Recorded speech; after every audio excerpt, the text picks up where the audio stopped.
제가 어릴 때에는 지금과 다르게도 개구장이었습니다. 지금은 많이 얌전해진 겁니다.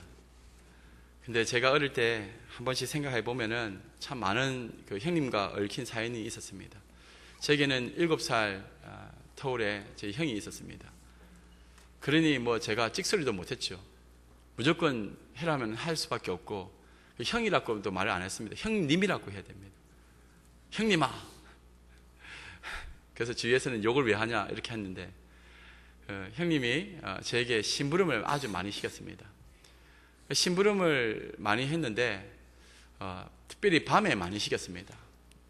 그러면은 저는 밤에 형님 주는 돈으로 과자도 사오고 이런저런 심부름도 많이 했는데, 제가 기억이 남는 그 장면이 있습니다. 여러분, 피는 물보다 진합니까? 그렇게 얘기하기가 좀 요즘은 겁이 나죠. 가까운 그 가족이 더 무섭다면서 이렇게 얘기를 많이 하시는데, 피는 물보다 진하다, 그분이 그렇게 말씀하셨습니다. 저희 형님이. 제가 항상 할 때마다 피는 물보다 진하다 이렇게 얘기하셨는데, 제가 어릴 때에 저도 이제 겨울에 많이 놀다가, 밖에서 놀다가 이 독감에 걸린 적이 있었습니다. 독감에 걸리니까 움직일 수가 없는 겁니다. 밖은 너무 춥고, 또 저는 집에서 이렇게 약을 먹고 누워 있는데, 형님이 이제 학교 마치고 왔습니다.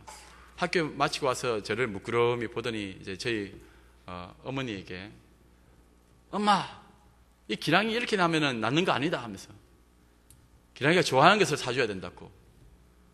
그래서 내가 기대감도 있고 해서 뭘 사주려고 그러나 생각했는데, 형님이 하는 말이, 기랑이는 사이다를 잘 마시니까 사이다를 사주자. 아니, 지금 독감에 걸려가지고 지금 누워있는 아이 보고 사이다를 사주자 하니 그게 말이 됩니까? 그때 내가, 아니 아파 죽겠는데 무슨 사이다냐고 이렇게 얘기하니까, 사이다 끓여주면 되지. 그렇게 해가지고 제 형님이 그 겨울에 가서는 사이다를 사와가지고는 형님이 반 이상 먹어버리고, 저는 주전자에 넣어가지고 끓여가지고 저한테 주었던 기억이 납니다.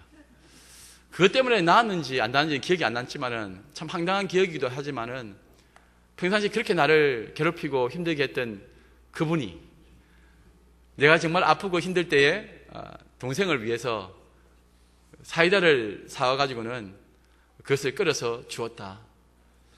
그 맛은 설탕 맛 아니겠습니까? 설탕물 맛. 그런데 그것이 제게는 아직까지도 기억에 남습니다. 그러니 형제간의 사이가 안 좋으시면은 한번 돌이켜 보십시오. 어릴 때 서로 간에 또 우애가 있었지 않았겠습니까? 저도 한 번씩 형님에 대해서 또 안 좋은 생각이 들거나 이런 생각 들 때마다, 그때 그 사이다 한 병 때문에 제 마음이 다시 돌아오곤 했는데, 피는 물보다 진하다. 요즘도 형님은 그렇게 제게 얘기합니다. 피는 물보다 진하다. 인생을 살아가면서 우리가 피는 물보다 진하다는 사실을 참 잊어버릴 때가 많습니다. 또 실제로 사건이나 사고 내용을 한번 우리가 뉴스를 통해서 들어보면은, 야, 세상이 말세다 말세. 어떻게 가족끼리, 형제끼리 이럴 수가 있나? 어떻게 한 어머니 뱃속에서 나왔는데 형제가 이렇게 싸울 수가 있나? 그런 이야기들을 많이 듣게 되지 않습니까? 그런데 이거 낯선 이야기가 아닙니다. 이미 성경에 첫 번째로 일어났던 살인사건이 바로 그 누구를 죽인 것이 아니라 형님이 동생을 죽인 사건입니다. 가인이 아벨을 죽인 사건. 이들에게 있어서 피는 물보다 진했겠습니까? 오히려 남보다 더 못한 사이가 아닙니까? 오늘 내용이 이 가인과 아벨에 대한 이야기입니다. 인간이 죄를 짓고 난 다음에 아담과 하와가 에덴 동산에서 추방을 당합니다. 이 추방을 당한 이후에 그 아이들을 키우면서 그 아담과 하와가 무슨 말을 지냈을까요? 가인도 자랐고 아벨도 자랐습니다. 아마 아담과 하와는 그 선악과 이야기를 아주 많이 들려줬을 겁니다. 그리고 그 가죽옷에 대한 이야기도 들려주었을 겁니다. 하나님 앞에 불순종하고 하나님을 대항했던 우리들이 결국은 하나님으로부터 분리되어져서 추방되어서 이 힘들고 어려운 이 땅에서 살아가게 되었다. 그러니 하나님을 잘 믿어라. 그런 이야기를 많이 듣지 않았겠습니까? 그런데 이 아담과 하와 이후에 이 제사스로 난 이 가인과 그 후손들의 이야기를 한번 보십시오. 부모의 뜻대로 되는 것 아닙니다. 가인이 하나님의 음성을 못 들은 사람입니까? 하나님과 직접 대화를 하셨습니다. 하나님을 아는 사람입니다. 가까이서 하나님을 아는데도 불구하고 동생 아벨을 죽였습니다. 우리도 마찬가지입니다. 가까이 있지만 하나님의 음성을 듣고 신앙생활을 하는 것 같지만은 죄를 짓는 것에는 세상 사람들이나 다를 바가 없다는 겁니다. 예수님 곁에 있었던 가룟 유다도 죄를 지었습니다. 아무리 근처에 있으면 뭐합니까? 우리 주님을 마음에 모시지 않는데. 첫 번째 사람의 몸에서 나온 그 인간 가인, 제사스로 태어난 인간, 첫 번째 살인자가 되고 말았습니다. 인류의 시작이 이렇게 허무하게 무너지는 것을 우리는 보았습니다. 이 가인과 아벨 사건을 통해서 이것이 아주 옛날, 그 옛날에 있었던 사건 그 한편으로 끝나는 것이 아니라 생각하고 돌이켜 보니까 이 이야기가 바로 오늘날 우리들의 이야기라는 것을 알게 됩니다. 특별히 제사 문제를 통해서 이 가인과 아벨의 이 갈등, 그리고 가인의 그 분노와 하나님을 앞에 두고서는 죄를 저지르는 이 완악한 인간의 모습을 보게 됩니다. 오늘 본문을 중심으로 우리는 영적인 교훈을 얻게 됩니다. 이 가인과 아벨, 이 가인은 농사를 했던 사람입니다. 아벨은 양을 치던 사람입니다. 이 농사를 짓는 사람 가인, 그 땅에서 저주받은 이 땅에서 나올 수 있는 것은 가시덤불과 엉겅퀴, 그리고 수고하고 땀을 흘려야지만 거기서 곡식이 나오는 그런 시대였습니다. 당연히 가인은 그것으로 먹고 살았겠죠. 그리고 많은 사람들이 그 가인을 의존했을 것입니다. 당시에 이 아벨은 양을 쳤는데 가인은 곡식으로 제사를 드렸고 아벨은 그 어린 양을 가지고 죽여서 제사를 지냈습니다. 근데 그 당시에는 이 육식이 허용되던 시대가 아니었습니다. 고기를 먹던 시대가 아니었습니다. 고기를 먹던 시대는 이 노아 홍수 사건 이후로 고기를, 육식을 먹게 되었습니다. 그랬으니 당연히 먹을 수 있는 것은 가인에게서 나오는 것밖에 없었다는 겁니다. 그러니 힘을 누가 가장 많이 가졌겠습니까? 가인 아니었겠습니까? 힘이 있고 먹을 것이 있고 능력이 있던 이 가인이 제사를 지냅니다. 물론 자기의 소산물에서 제일 좋은 것을 드렸겠죠. 그 곡물로 드렸다. 근데 아벨의 입장에서는 그 당시에 육식을 하지 않았으니 그 양의 의미가 무엇이었겠습니까? 기껏해야 그 털을 가지고 옷을 만들어 입는다든지 아니면은 또 이렇게 제사를 지낼 수 있을 때, 제사를 지내야 될 때 사용했을 것입니다. 그러니 실용적으로 보면은 훨씬 더 이 가인이 더 유리한 위치에 있는 것입니다. 가인은 힘도 있고 맏아들이었으니까 능력도 있었고 사람들에게 존경받는 사람이었을 수도 있습니다. 이런 가인이 하나님 앞에 제사를 지냈는데 이 가인의 제사는 하나님께서 받지 않으십니다. 아벨의 제사를 받으십니다. 혹자는 피 흘림이 없는 제사가 아니기에 받지 않았다 이렇게 보는 사람들도 있습니다. 많은 신학자들도 그렇게 이야기를 합니다. 근데 오늘날은 좀 시각이 달라졌습니다. 그리고 당시의 제사가 이 곡물로만 드리는 것, 곡물로 드리기도 했지만 또 짐승으로 드리기도 했지만 곡물로도 드렸던 제사가 있습니다.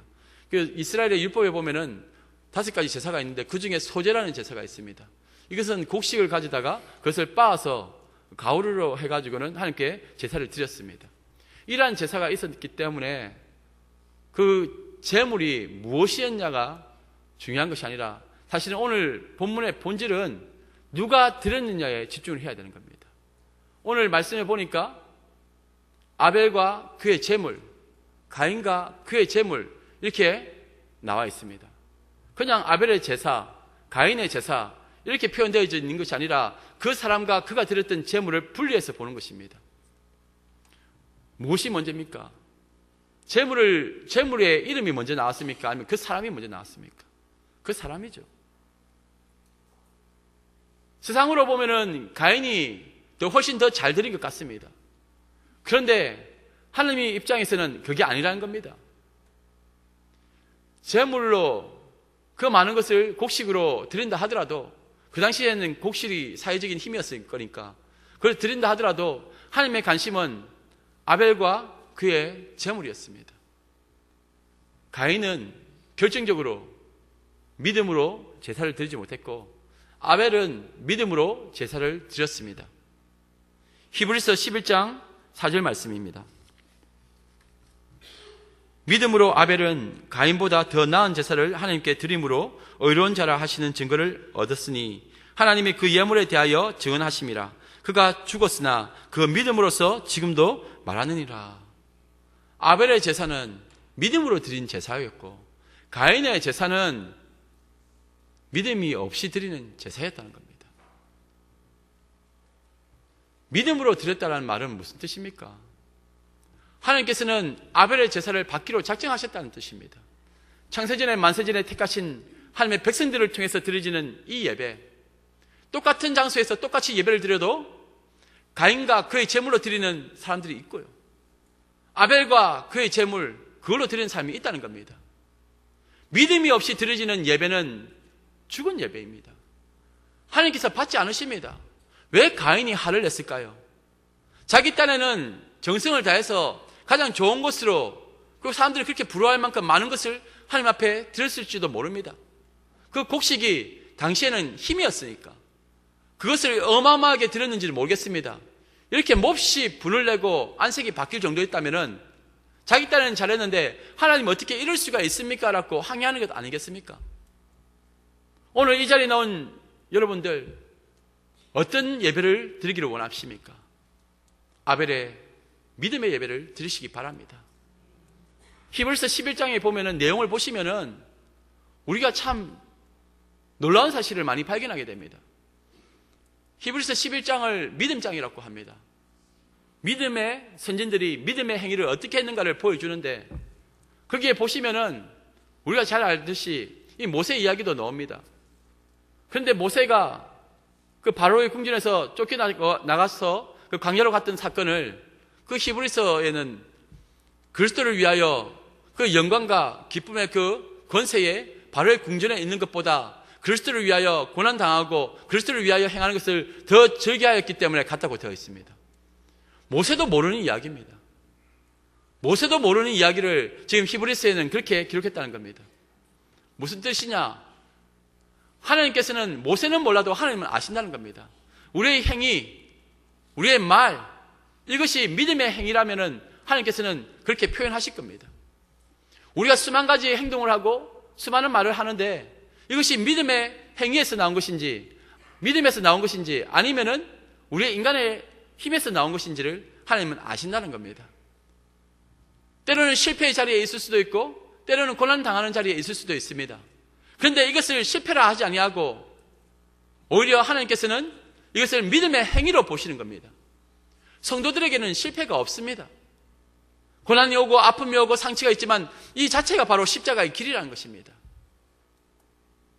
우리가 주님 앞에 보여야 될 제물이 무엇입니까? 하나님께서 원하시는 제물이 무엇입니까? 그것은 바로 상한 심령입니다. 시편 51편 말씀을 보도록 하겠습니다. 시편 51편 17절 말씀입니다. 다 같이 큰 소리로 함께 봉독하겠습니다. 시작. 하나님께서 구하시는 제사는 상한 심령이라. 하나님이여 상하고 통회하는 마음을 주께서 멸시하지 아니하시리이다. 이겁니다. 주의 자녀들이 일상적으로 경험하고 있는 크고 작은 많은 일들, 십자가 때문에 고난당하고 아픔당하고 또 전도하다가 돌에 맞고 하는 이것이 이것만이 재물이냐? 그거 아닙니다. 여러분 신앙생활 하면서 돌 맞을 일이 몇 번 있습니까? 예수님 지나다가 뺨 맞은 적이 몇 번 있습니까? 그렇다면 우리는 아무것도 드리지 않는 것인가? 그게 아니란 겁니다. 예수 그리스도가 그 삶과 그 몸과 그 모든 것을 주님께 드려서 향기로운 제물이 되셨듯이 예수 그리스도로 인해서 새롭게 거듭난 우리들이 살아가는 이 모든 삶 자체가 바로 제물이 된다는 겁니다. 특별하게 한 주간에 그런 일이 없다 할지라도 우리가 성도라면은 하나님께서는 우리의 삶을 받으신다는 겁니다. 그런데 성도의 삶이 어떤 거냐? 바로 아벨처럼 하나님 앞에서 믿음으로 나아가는데 오히려 세상이라는 이 가인 앞에 얻어맞고 죽임당하고 고통당하는 그 사망의 골짜기를 걸어가는 이 모든 것들이 바로 재물이 된다는 것입니다. 상한 심령이 무엇입니까? 세상 살아가면서 경험하고 있는 이 크고 작은 많은 일들, 이 모든 것이 상한 감정입니다. 우리의 삶이 예배가 되게 하라. 무슨 뜻입니까? 믿음의 자녀들이 세상 살아가는 것 자체가 고난이고 아픔이어야 됩니다.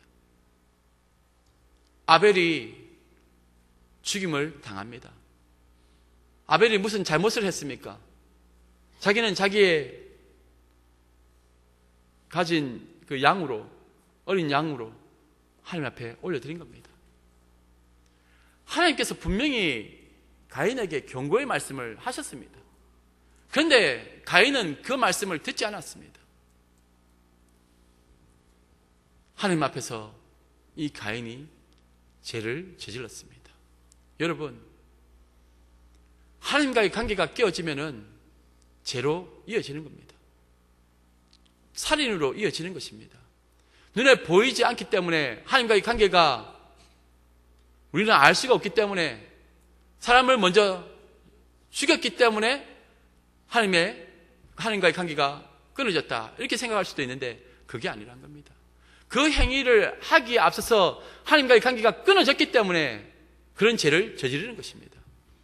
하나님과 함께하면은 어둠이 있을 수가 없습니다. 선이 무엇입니까? 하나님과 함께하는 것, 그 자체가 선입니다. 그런데 하나님과 함께하지 못하는 것, 안 하는 것, 그것이 악이 되는 것입니다. 빛이 어떻게 어둠과 함께 공존할 수가 있겠습니까? 빛이 있으면 어둠은 사라지는 겁니다. 그 행위의 결과가 살인이라는 이것으로 나온 것입니다. 가인은 하나님 앞에서 죄를 지었습니다. 하나님이 모르실 줄 알고 쳐 죽인 것입니까? 아닙니다. 하나님 보란 듯이 쳐 죽이는 겁니다. 하나님을 대항하는 존재가 바로 이 가인의 모습 아닙니까? 세상이지 않습니까? 완악한 우리의 재성에 가득 찬 우리들의 모습이지 않습니까? 하나님 몰라서 죄를 저지릅니까? 하나님 아는데 죄를 저지르는 겁니다. 그 모습을 보라는 겁니다. 뻔뻔하게도 하나님께서 내 아우가 어디 있느냐 물으셨는데 오히려 나는 모른다고, 나는 모릅니다. 내가 아우를 지키는 자입니까? 오히려 항의합니다. 실제로는 하나님의 마음을 아프게 하기 위해서 그가 아벨을 죽인 것 아닙니까?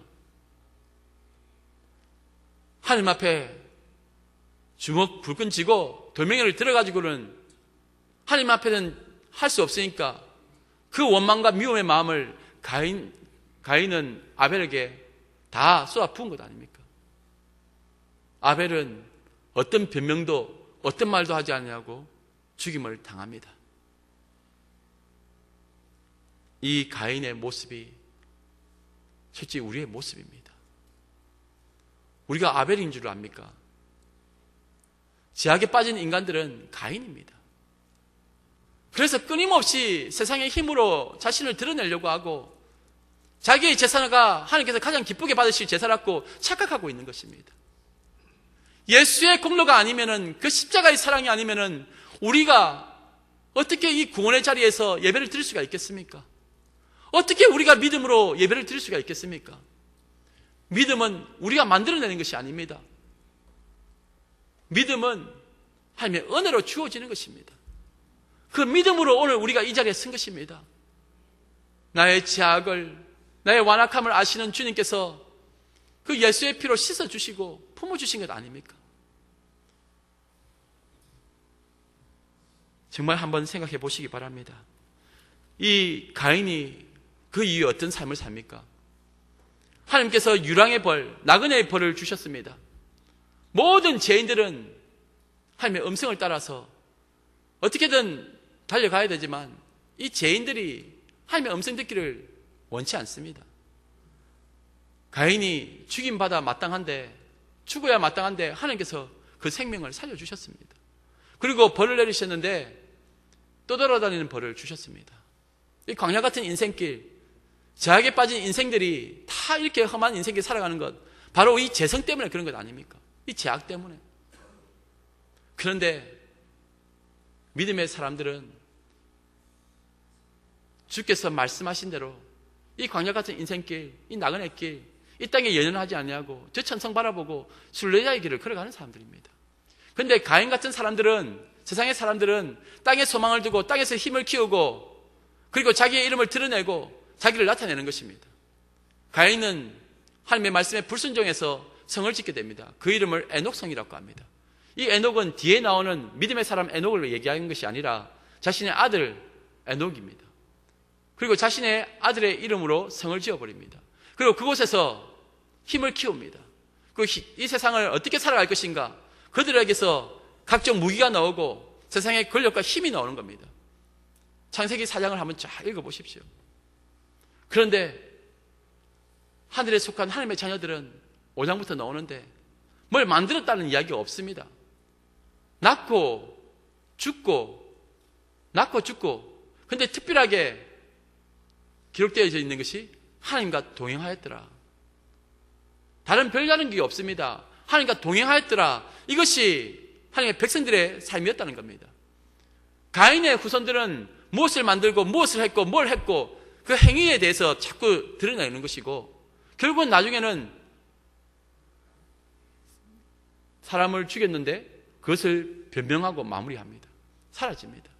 그런데 이 하나님의 택한 백성들, 셋의 자손들, 그들은 주님과 함께 동행하는 이야기밖에 없습니다. 한번 잘 보시기 바랍니다.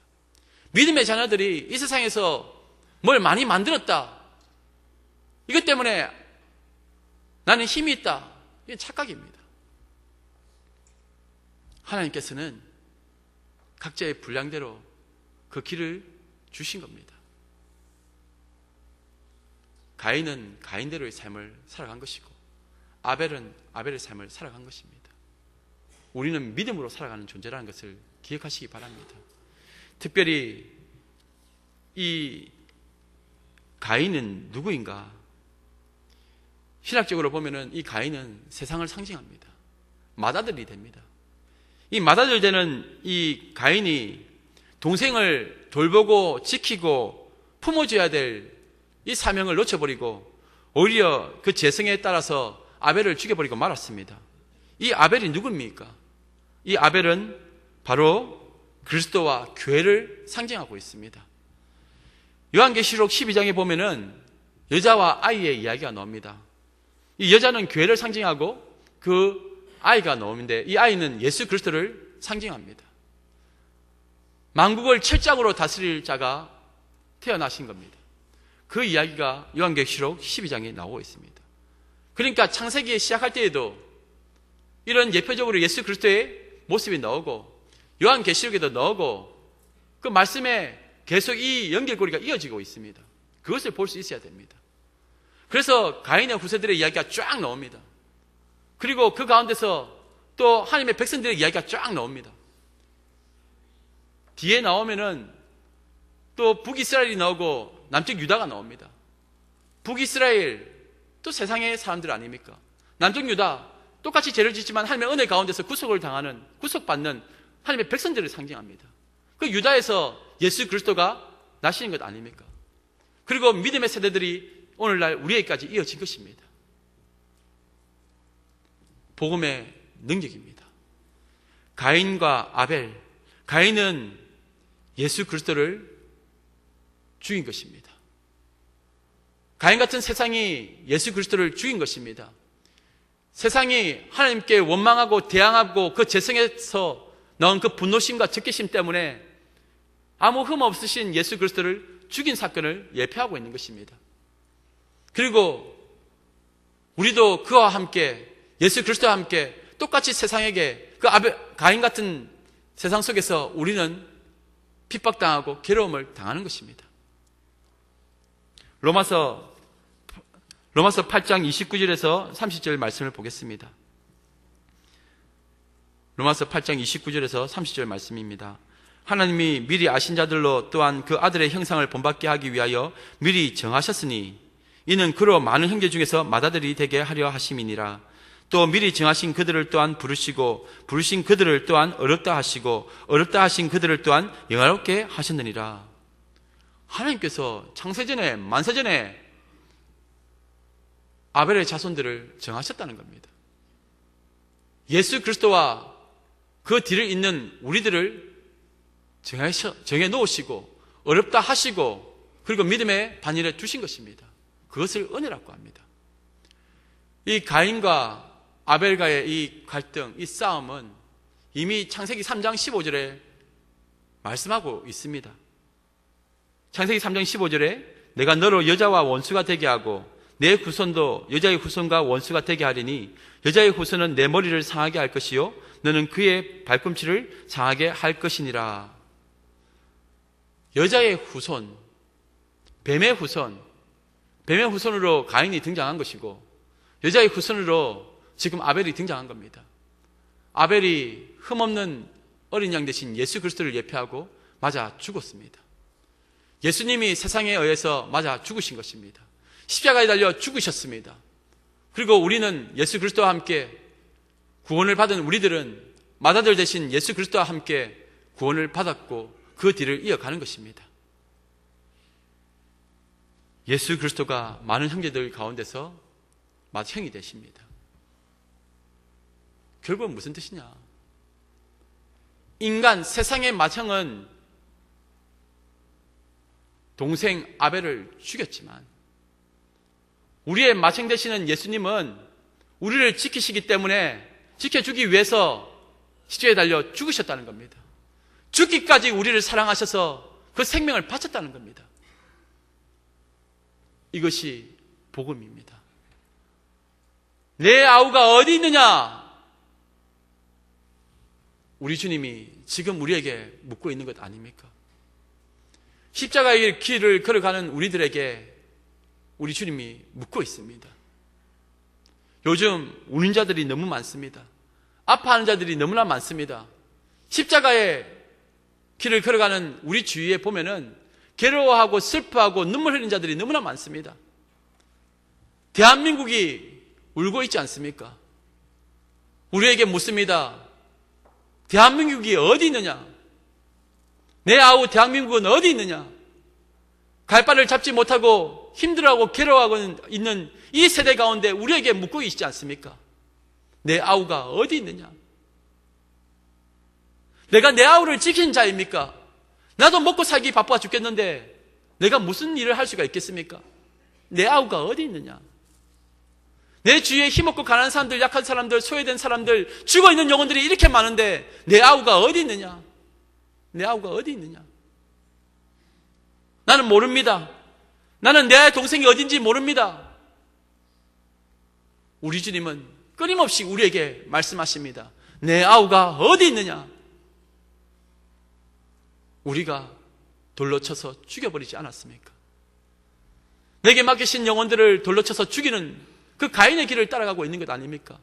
내가 바로 가인이지 않습니까?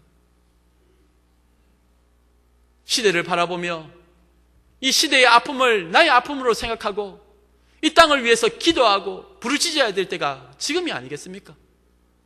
하나님 어떻게 하면 좋습니까? 이 대한민국을 하나님 어떻게 하면 좋습니까?